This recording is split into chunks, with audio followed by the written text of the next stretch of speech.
Queen Elizabeth II passed away at 96 and her eldest son becomes King Charles III.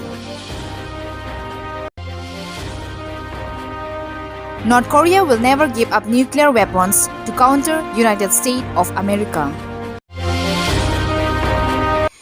Queen Elizabeth II died on 8 of August 2022 in Scotland after her health gone worse amidst medication.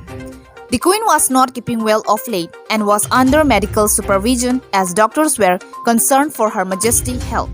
Buckingham Palace announced she died at Balmoral Castle, where members of the royal family had rushed to her side after her health took a turn for the worse. The Queen had been suffering from what Buckingham Palace called episodic mobility problems since the end of last year. After her coffin is brought back to London, the Queen will lie in state in Westminster Hall for about 4 days before her funeral. Hours after Britain's Queen Elizabeth II breathed her last in Scotland, her eldest son, Charles, had become King Charles III. He remained at the Balmoral Castle, the Queen's summer residence in Scotland, with his wife Camilla, the Queen consort.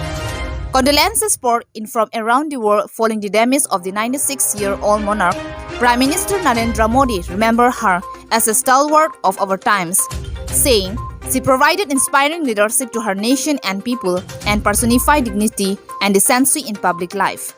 James Sonteron report on updates of International Kirby Daily News.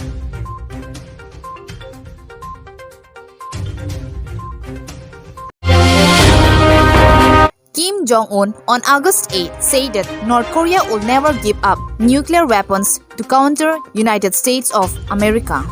North Korean leader Kim Jong-un stressed on Thursday that said his country will never abandon the nuclear weapons it needs to counter the United States of America, which he accused of pushing to weaken the North defenses and eventually collapse his government.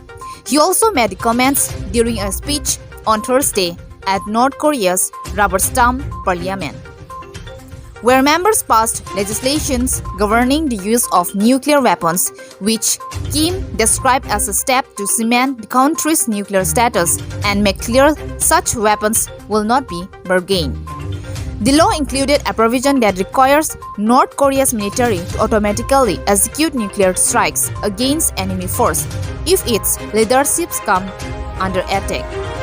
Kim also criticized South Korea over its plans to expand its conventional strike capabilities and revive large-scale military exercise with the United States to counter the North's growing threats, describing them as a dangerous military action that raised tension. Kim has made increasingly provocative threats of nuclear conflict towards the United States and its allies in Asia, also warning that the North will proactively use its nuclear weapons when threatened.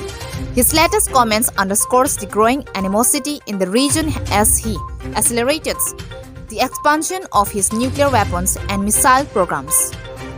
He said, "Let them sanctions us for 100 days, 1,000 days, 10 years or 100 years." Kim said, "We will never give up our rights to self-defense that preserves our country's existence and the safety of our people just to temporarily ease the difficulties we are experiencing now." James Sonteron report on updates for International Kirby Daily News.